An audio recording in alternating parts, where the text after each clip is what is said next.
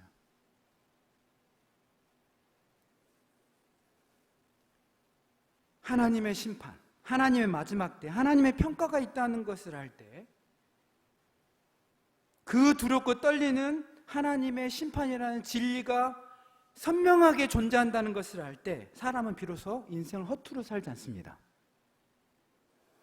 인생에는 끝이 있고 그 끝에서 하나님의 평가가 있다는 것을 알 때 사람은 인생을 낭비하지 않습니다. 그래야 참으로 지금이라는 시간을 참으로 귀중하게 여기고 의미 있게 가치 있게 살려고 할 것입니다. 에녹은 결코 이 땅에서 영원히 살 것처럼 생각하고 행동하지 않았어요. 오히려 이 세상에 끝이 있고 그 날에는 하나님의 심판이 있다는 것을 알고 하나님 앞에 설 날을 기억하면서 날마다 깨어있는 삶을 살았던 거예요. 여러분, 우리가 사는 세상이 끝이 있고 그 후에 심판이 있다는 것을 우리는 다 믿죠? 다 알고 있어요. 너무나 당연히 알고 있어요. 그런데 우리는 실제로는 그렇게 생각하지 않아요. 삶에서는 그렇게 생각하지 못해요. 이 땅에 영원히 살 것처럼 계획하고 선택하고 결정합니다. 우리는. 그러나 여러분, 예수님의 재림이라는 역사적 종말, 진짜 세상이 끝이 나는 예수님의 재림의 때는 모든 게 끝이 나고 새하늘과 새 땅이 열릴 거예요. 그런 역사적 종말이란 예수님의 재림은 우리 때에 안 올 수 있어요. 아마도 안 올 것 같아요.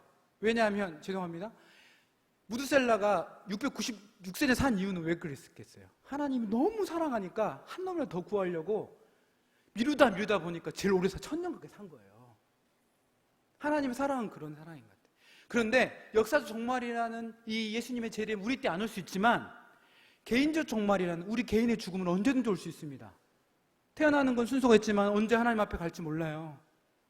그렇기 때문에 우리는 지금을 참으로 가치 있게 살아야 돼요. 요즘 우리는 아무리 어렵다고 해도 대한민국 건국 이래 가장 부유하고 잘 사는 시대를 살고 있어요. 우리가 먹는 거 조선 왕들보다 더 잘 먹어요. 너무 잘 먹죠? 그런데 아이러니하게도 우울증이 10배나 증가했어요. 100년 전보다. 미국은요, 감기약보다 2배나 잘 팔리는 게 우울증 약이래요. 우리 한국도 비슷해요. 왜 이 사람들이 이렇게 정신병을 앓고 이 풍요를 누리지 못할까요? 왜 그런가? 그 이유는 비교하기 때문에 그래요. 절대적인 빈곤은 줄었는데 상대적인 빈곤은 더 늘었기 때문에 그래요. 제가 왜 비교 얘기를 한 줄 아십니까? 세상에 끝이 있고 하나님 평가가 있다는 걸 아는 사람은 사람과 비교하지 않거든요. 하나님의 비교만, 하나님의 평가만 중요하거든. 그래서 사람들이 나한테 뭐라고 말하는 건 중요하지 않아요. 그러니까 하나님 앞에 살기 때문에 사람들의 평가에 그렇게 신경 쓰지 않으니까 우울증 안 걸려요. 근데 한국 사회는 우울증을 조장하고 비교를 조장하고 강요하는 시대예요. 친척이 땅을 사면 배가 아프다. 우리가 타락한 거예요. 초등학생이 시험 문제 냈어요. 친척이 땅을 사면 땡땡땡땡 5개 딱 있더니 뭐라고 답이 나온 줄 아세요? 친척이 땅을 사면 축하해 준다. 이게 인터넷에 많이 떠돌아요. 그게 정상적인 반응이에요. 그런데 한국 사람은 배알이 꼬인 거예요. 왜요? 비교하니까. 상대적인 빈곤이에요. 절대적인 빈곤 없어요. 다 잘 먹고 잘 살아요. 근데 비교했을 때 저 사람은 못한 것 때문에 그렇게 마음이 아프고 분노가 나고 우울증이 올 정도로 힘든 거예요. 평가의 기준이 하나님이 아니라 사람이기 때문에 그래요. 하나님의 심판의 때가 있고 마지막이 있고 그 마지막 때 하나님이 우리 인생을 계수하시고 하나님께서 우리 인생을 평가하실 것이다. 그러면요, 어떻게 살겠습니까? 하나님의 평가가 제일 중요한 거예요. 영혼을 결정짓는 그 평가가 너무나 중요한 거예요.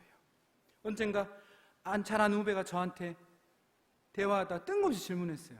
목사님, 그 외에 그 자매님, 누구누구 자매님 아시죠? 응, 알지. 근데 그 자매 남편이 있잖아요. 응, 걔가요, 세상에 목사님보다 5살 어린데 연봉이 2억이래요. 그래서, 오, 그래? 야, 대단하네? 자매 좋겠다. 딱 그랬더니 꼭 그런 분들 있잖아요. 이렇게 꼭 한마디에 더해가지고 사람에게 상처 주는. 해서는 안 된 말을 더한 거예요. 뭐냐면, 목사님, 근데요, 이런 말 들으면 목사님 기분 어떠세요? 이제 기분이 정말 어쩌냐, 이렇게. 이래서 제가 나름 목사인데, 우아하게 말했습니다. 나는 하나님 보시기에 가치 있는 인생을 투자했기 때문에 나는 괜찮아. 집에 가서 현타가 와! 그래서 나는 뭐지? 막 이런 생각이 들어요. 나보다 30대 중반이나 돼요. 2억이래요. 이쯤 해가지고 어떤 일이 있었냐면, 가르치는 제자 중에 하나가 의사가 있어요. 얘가 의대 공부를 할 때 힘들 때마다 찾아가서 신방해가지고 기도해주고, 힘들다고 전화하면 1시간씩 통화 받아주고, 힘들다 찾아오면 밥사 먹이고, 그래서 막 해가지고 수료 다 마치고 이제 강남에 피부과 딱 들어갔어요. 그러는데 어느 날 문자가 딱 와서 저한테, 목사님, 저 이제 하나님 안 믿습니다. 자꾸 죄책감 주는 하나님 믿지 않고 이제부터는 자유롭게 살고 싶어요. 그동안 감사했습니다. 이러고 문자가 왔어요.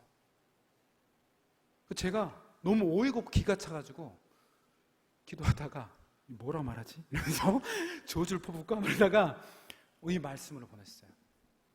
얘야, 네가 하나님을 인정하든 인정하지 않든, 하나님 믿든 안 믿든 하나님 실제하신다.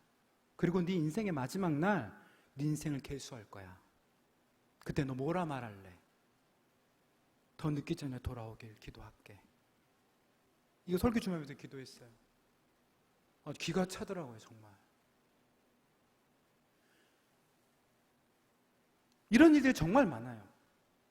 네, 정말 많습니다. 세상의 가치기는 편하게 살 때 돈 많이 엄청 버니까 엄청 벌더라고요, 돈을 진짜.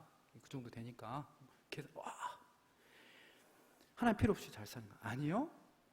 하나님 인정하든 인정하지 않든 세상에 끝이 있고요.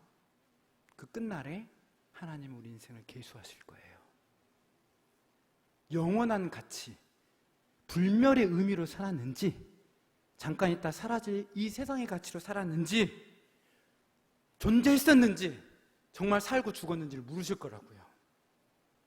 에녹은 바로 이런 삶을 살았습니다. 우리가 정말 감사할 것이 있습니다. 그것은 하나님께서 우리의 순종들을, 그 믿음의 눈물들을, 그리고 하나님을 향한 작은 결단들을 기억하시고 알아주신다는 거예요. 사람들이 모두 잊어버리고, 심지어 나조차도 잊어버렸던 그것을 하나님은 기억하시고 알아주시고 귀하다라고 말씀해 주신다는 거예요. 착하고 충성된 종아, 내가 작은 일에 충성하였으니 너는 나의 기쁨에 참여해라. 이게 우리가 마지막 때 하나님 앞에서 들어야 될 그 칭찬이어야만 해요. 인생은 존재하는 게 아니에요. 전부가 아니에요. 정말 살아야 돼요. 아름답고 의미 있는 죽음을 맞이하고 마쳐야 돼요. 그게 뭡니까?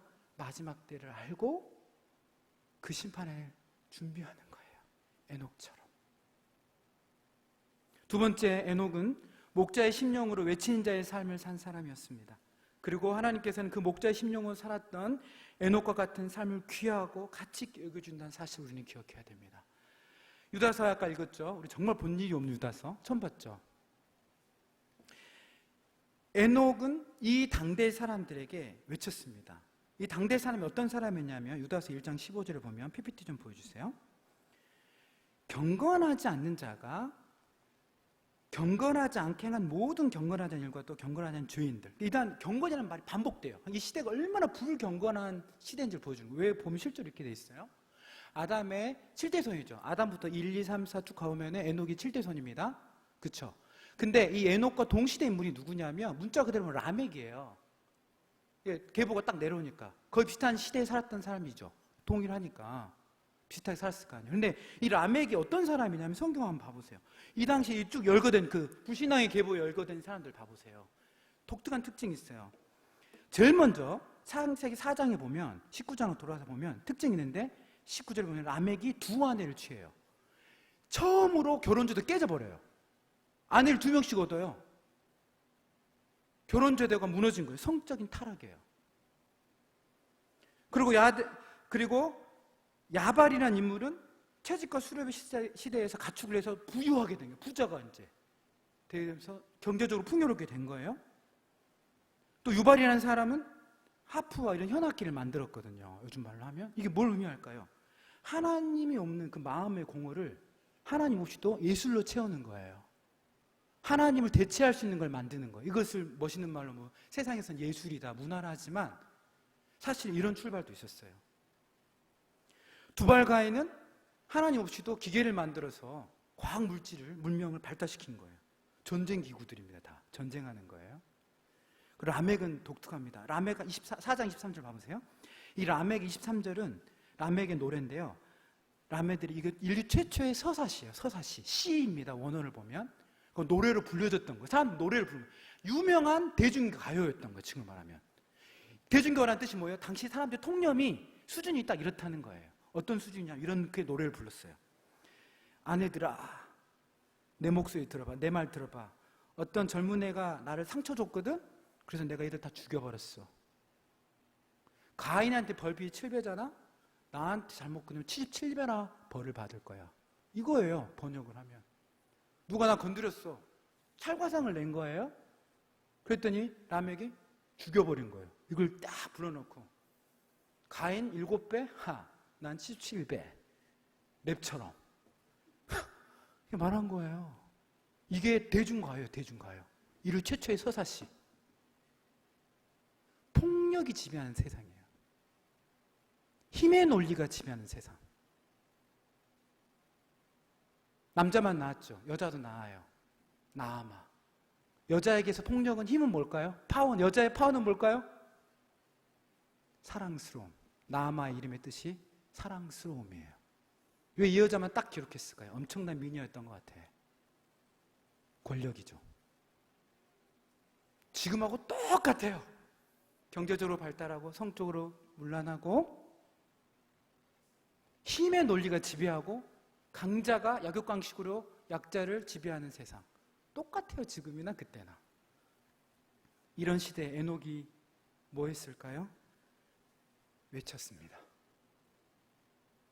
세상에 끝이 온다. 끝이 있다. 하나님이 오신다. 그는 평생 이걸 외쳤던 거예요. 존경하는 성도 여러분, 에녹은 이런 세상에 어떤 마음으로 심판을 외쳤을까요? 어차피 지옥 갈 것들, 그러더라고. 다 지옥불로 꼬질라질 것들, 냅둬도 죽을 거라고. 냅두라고. 아휴, 확 죽어버려라. 불신자들아. 꽃이다. 이런 말도 들었어요? 하나님의 공의가 살아있으면 확 그냥 나 심판해버려야지 이렇게 나올 수 있잖아요. 근데 이 말이요, 우리만 한 말이 아니고 유대인들도 그렇게 말했더라고요. 유대인 탈무드에 보면은 랍비한테 물어봐요. 스승님, 이방인들은 하나님 왜 만들었습니까? 그 랍비라는 스승이 이렇게 말해요. 지옥의 땔감으로 만들었다. 여러분, 그런 마음을 어떻게 외치겠습니까? 가만 나도 죽을 텐데, 심판받아 죽을 텐데 왜 외쳤겠습니까? 죽어라 외쳤겠습니까? 아니죠. 너희도 죽는다, 돌아와라. 죽어라고 계속 외친 이유는 뭐? 너희도 심판이 있단 말은 뭔 말이에요? 돌아오라는 뜻이죠. 저주하는 게 아니죠. 어떻게 저주하는 마음으로 외쳐요? 이 의미를 자세히 들여다보면 에녹은 애통하는 심령으로 목자의 마음으로 외쳤던 거예요. 돌아오라고. 제발 돌아오라고. 그렇게 외치다가 하나님 앞에 간 거예요. 여러분, 주님께 듣는 최고의 칭찬이 뭘까요? 저는 단연코 이 말일 거라고 생각해요. 아까 성경에 나온 말 말고, 사랑하는 자야, 내가 나를 닮았구나. 사랑하는 자야, 내 마음이 내 마음을 닮았구나. 네가 내 진심, 내 본심을 알고 닮았구나. 하나님의 진심과 본심 뭡니까? 한 영혼을 더 구원하고 싶은 거예요. 그래서 무드셀라의 나이가 969살인 거예요. 그가 건강관리를 잘해가지고 디톡스 해가지고 그렇게 오래 산 게 아니라 하나님의 인내요, 인내. 한 사람을 더 살리다 미루다가 한 게 969살까지 산 거예요. 그가 죽어야 세상이 끝이 오거든. 예언을 해놨잖아요. 이 마음으로 외쳤던 거예요. 저는 16년 동안, 16년, 옛날에 보면 달인이 16년 동안 뭘 했다 그러잖아요. 안 해봤으면 말을 하지 마라 그러잖아요. 딱 16년 제가 했더라고요, 사역을. 대학생들만 섬겼어요. 정말 별의별 걸 다 보면서 살았습니다. 근데 가장 제 마음에 안타까운 건 뭐냐면, 서울대 학생들 이렇게 전도하러 가면 그들의 그 혐오와 멸시의 그 눈빛 있죠. 그거 잊을 수가 없어요. 안녕하세요. 저는 기독교인입니다. 제가 설문조사를 하려는데 좀 시간이 되신다면 좀 해줄 수 있을까요? 할 때 그 쳐다본 그 눈빛 있잖아요. 그 모멸감, 그 증오감 잊을 수가 없어요. 정말 힘들었어요. 물어봤어요. 왜 그러냐고. 그랬더니 두 가지 이유예요. 하나는 어떻게 그렇게 지성인이라고 하는 사람들이 비과학적이고 비상식적인 그런 맹신적인 기독교를 믿을 수 있느냐. 이게 이유였어요. 사실 이건 별거 아니었어요. 저 같은 사람들은. 하느님은 난 그런 거니까. 인문학적이고 철학적이고 과학적으로 막 설명해가지고 얼마만큼 성경이 압도할 만큼 탁월한 진리인지를 설명해 줄 수 있어요. 그건 쉬워요. 괜찮아요. 할만해요. 근데 정말 가슴을 무너뜨리는 게 뭐냐면 이 말이에요. 탁 증오와 멸시의 눈으로 쳐다보면 한마디 하는 거예요. 불신자들이. 너나 잘하세요. 너나 잘하세요. 니들은 하나님 믿는다면서 돈 더 밝히고 거짓말 더 잘하던데? 이 말. 이게 정말 이건 답이 없어요. 이건 설명에 변증할 문제가 아니거든. 도저히 변론할 수 없고 논증할 수 없는 문제야, 이거는. 왜? 삶의 문제이기 때문에. 한마디로 진정성이 없다는 거잖아요, 진정성이. 니들 말하는 거 못 믿겠어. 말은 그럴싸한데 삶을 보면 못 믿겠어. 더 거짓말하고 더 탐욕 부리고 더 세상의 부와 성공을 욕망하고 학벌을 자랑하고 약자를 무시하는 개독들아, 너희들은 니들 종교 10계명이나 지켜라 이것들아 라고 어제 인터넷에 달린 댓글 보고 왔어요. 이게 현실이에요. 기독교 위기입니다. 아니, 퇴보예요. 왜요? 딱 하나를 잃어버린 거예요. 진정성. 그 진정성이 뭐냐면 진심 어린 안타까움으로 이 세대를 향하여 울어줄 수 있는 그 가슴이 없는 거예요. 말은 따박따박 올바르게 하는데 사랑이 안 느껴지는 거예요. 그래서 기독교를 그렇게 맹렬히 욕하는 거예요. 처참해요. 저는 이걸 16년 동안 이런 애들만 보고 살았어요. 장난 아닙니다, 여러분. 그 레이저 팍 쏘는 거, 그 눈빛, 혐오하는 그 눈빛. 한국교회가 위기입니다. 사랑이 없어요. 교리는 있는데. 제자 중에 하나가 동성연애자예요. 결국 에이즈를 걸렸어요. 그렇게 성경을 가르치고 그렇게 쫓아다니면서 말씀을 가르쳤는데 동성애를 못 끊어. 결국은 에이즈가 딱 걸렸어요. 죽었습니다. 근데 걔가 저한테 한 말 있어요. 어느 날 에이즈 걸린 날 와라. 밥 먹자. 밥 먹고 헤어질 때 탁 껴안아주면서 그래도 하나님은 살아계시고 네가 동성이라는 죄를 지고 있지만 죄를 미워하시지만 너를 사랑하셔. 딱 껴안아줬을 때 걔가 물어보더라고요. 목사님, 저 에이즈 안 무서우세요? 웃으면서 제가 그랬어요. 야, 에이즈 전염 안 된다며. 그리고 내가 네 스타일 아니라며. 너 우리 성적인 관계가 아니야. 확 깊이 껴안고 디포응을 하고 딱 보내줬어요. 그런데 걔가 하는 말, 정말 하나님의 사랑이라면, 하나님의 사랑이 이런 거라면 저는 기독교를 믿을 거라고. 그걸 믿고 죽었어요. 그 친구 보면서 정말 많은 걸 깨달았어요. 교리, 성경 2년 동안 가르쳤어요. 저 같은 사람도 얼마나 성경 디비 파는 줄 아세요? 서울대생 다 와! 내가 다 까줄게, 논리적으로. 맞짱터 나한테 이 사람 놔봐. 이러면서 붙어 다녔어요. 그런데 이걸로 안 통해, 안 바뀌어. 그 진정성. 정말 하나님 앞에 끝이 있다. 니들 하나님 인생을 계속할 날이 있을 거야. 네가 인정하든 인정하지 않든 알든 모르든 하나님은 살아계시고 그 하나님 너 인생을 계속할 거야. 너 그 앞에 서서 영혼을 결정지을 그 날에 너는 인생을 하나님 앞에 어떤 평가를 받을 거야? 하나님 무시하지 마.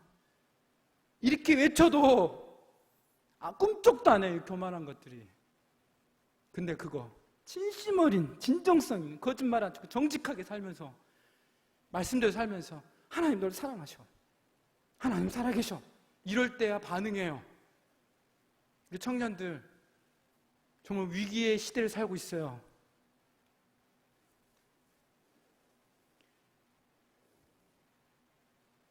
복 좋습니다. 복 받아야 돼요. 복 너무 좋죠. 어느 학생이 목사님 저를 왜 기도해 주세요. 무슨 기도를 할까? 복 달라고 해. 그래, 기도할게. 근데 이리 와봐봐. 야, 질문 하나 하자. 뭐예요? 내가 너를 매일 기도할 텐데, 매일 기도가 있거든? 근데 너 복 받아서 뭐 할래? 물어봤어요. 왜 복 받아서 뭐 할래? 여러분 그 생각해 본 적 있으세요? 복 받아서 뭐 할까? 미국의 유명한 영성학자가 한국을 방문했어요. 이름만 대면 아는 유명한 큰 교회 가서 그 기도회, 유명한 쫙 외치는 그 기도회에 참석해서 구경을 했대요. 근데 어떤 특정한 단어가 반복되는 걸 이 외국인이, 한국말 전혀 못하는 외국인이 안 거예요. 그래서 통역하는 친구한테 Hey brother, what does it mean? 주시옵소서. 이게 뭔 말이야? 주시옵소서가 뭔 말이야? 물어봤대요. 그랬더니 이 통역사가 번역을 못 쪽팔려가지고 수만 명이 모여서 주시옵소서. 그러니까 하나님 물어보실 것 같아. 야, 주면 그거 갖고 뭐 할래? 그거 받아서 뭐 할래? 여러분 뭐 할 거예요? 성공해서 뭐 할 거예요? 돈 많이 벌면 뭐 할 거예요?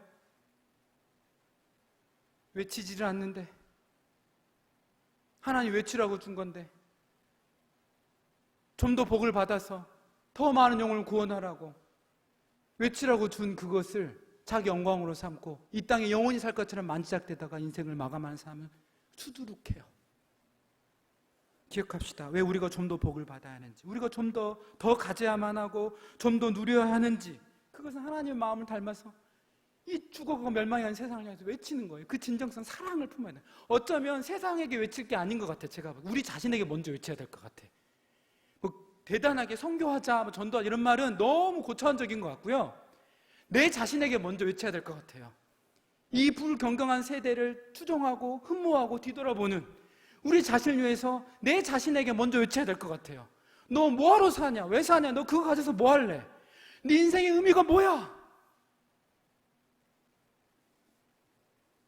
참으로 의미 있고 가치 있는 인생은 진짜 주님의 마음을 품고 그 애끓는 사랑으로 한 명을 더 구원하기 위해서 우리의 모든 재능과 부와 경제력을 총동원해서 이 세상을 사랑하고 섬기는 거예요. 그러기 전에 내 자신에게 먼저 말해야 돼요. 마지막 시간이 많이 빨리 정리하겠습니다. 마지막 에녹은 하나님과 동행한 사람이었어요. 이 동행이 하나님이 보시기에 영원한 가치와 의미를 지니는 것이었어요. 바로 이 점이 에녹을 통해 도전받아야 할 중요한 부분이에요. 우리는 너무 많이 들어요. 에녹은 하나님과 동행한 사람. 동행이란 말은 이트 할레크란 말, 이 말이 재밌는 말이에요. 이걸 문자 그대로 번역하면 이렇게 돼요. 그가 자신을 하나님과 함께 걸어가게 했다. 동행이란 말을, 동행하며 이 구절을 문자 그대로 직역을 하면 이렇게 돼요. 그가 자신을 하나님과 함께 걸어가게 만들었다. 혹은 그가 자신을 하나님과 걸어 돌아다니도록 만들었다. 이게 좀 달라요. 동행이라는 뜻이. 아주 의도적으로, 의식적으로, 반복적으로 하나님과 함께 하도록 자기 인생을 선택하고 결정하는 것이 동행이에요. 아주 의도적으로, 반복적으로, 의식적으로 하나님께 물어요. 어떻게 할까요? 하나님의 뜻을 찾아요. 들어요. 그리고 그렇게 하는 거예요. 동행은 보조를 맞춰 걸어야만 돼요. 그렇죠? 앞서거나 뒤처지면 안 돼요. 정확하게 보조를 맞춰서 걸어야 돼요. 보조를 맞춰 걸으려면 옆을 봐야 돼요. 어떻게 건나를. 우리 많은 사람들 중에 신앙이 혼자 뜨거운 분들이죠. 막 뜨거워서 빡 하나님보다 먼저 뛰어나간 사람들 있잖아요. 혼자 뜨거워서 혼자 기도하고. 이래서 안 돼요. 또 게을러서 하나님의 뜻을 미루는 이런 기회를 줘야 안 되고. 어떻게 해야 돼요? 옆을 봐야 돼요. 물어봐야 돼요. 어느 때까지 갈 거예요? 지금 멈추실 거예요? 동행이란 말은 언제나 묻다라는 말과 성경에서는 같이 나올 때가 많아요. 의미심장하죠. 물어야만 동행을 하거든. 어떻게 묻습니까? 이렇게 설교로 듣고 하나님께 묻고 답을 얻는 거예요. 큐티를 하고 기도회를 하고 그리고 길을 걷다 묵상을 하다가 그렇게 하는 거예요. 동행이란 하나님께 딱 달라붙어서 일상 속에서 하나님을 찾으며 사는 것이에요. 모든 것을 묻고 말씀을 기준으로 선택하고 느끼고 결정하고 그리고 선택하여 순종하는 것, 보조를 맞추는 거예요. 정말 의미 있고 가치 있는 삶이란 심판을 알고 깨어서 목자의 심령을 가지고 예수님의 마음으로 영혼들을 사랑하기 위해서 필요한 게 뭐냐면 힘을 얻어야 돼요. 이렇게 살려면 힘이 필요해요. 그 힘은 어디서 오는가? 매일 주님의 눈을 보는 거예요. 주님과 대화를 하는 거예요. 예수 그리스도의 은혜를 다시 묵상하고 내 자신에게 복음을 말해줘야 돼요. 그때 우리 안에서는 세상에 줄 수 없는 힘이 흘러나옵니다. 그 힘으로 외쳐야 되는 거예요. 그럴 때 힘이 있는 거고 영향력이 있는 거예요. 주님과 눈을 마주 대하고 주님과 사랑의 미로를 나누고 주님께 묻고 주님의 음성을 말씀 묵상을 통해서 설교를 통해서 기도를 통해 듣고 권면을 통해 듣고 하나님께 나아가는 게 이게 동행입니다. 주님 주신 힘으로 살아가는 거, 주님 주신 위로로 살아가는 거, 주님 주신 사랑으로 힘을 얻는 거, 이게 동행이에요. 일할 때도 주님의 도우심을 구하고 사람과 대화할 때도 주님을 의식하고요. 세면을 하고 샤워를 할 때도 주님이 씻겨나간 때처럼 내 영혼도 깨끗하게 빚어주세요. 저는 힘들 때마다 사우나 많이 가면 사우나 가가지고 정말 뜨거운 거 엄청 싫어요. 땀 지금 많이 흘리지만 땀이 엄청 많은 사람이 사우나 들어가서 5분 동안 참기 하면서 지옥이 이런 곳이군 이러면서 하나님 저는 지옥에 가지 않으면 너무 감사해요. 영혼을 구원하게 하소서 이러고 나와요. 한번 영성이 다운될 때 그런 데 가가지고 한 번씩 하는 거예요. 일상 속에서 우리는 스스로 살 수 없기 때문에 그래요. 그리스도 예수 안에 은혜 속에서만 우리는 강해져요. 그건 동행에서 오는 힘이에요. 우린 교리가 아니에요. 교리는 관계를 위한 가이드예요. 교리 너무 중요합니다. 그런데 교리는 깊은 관계를 맺기 위한 가이드예요. 기독교는 교리를 앵무새처럼 반복해서 말하는 사람들의 종교가 아니라 하나님과 사랑의 관계를 맺는 거예요. 다윗이 시편 16편에서 이렇게 노래하죠. 내가 내 주를 내 앞에 항상 모시며 내가 흔들리지 아니하리로다.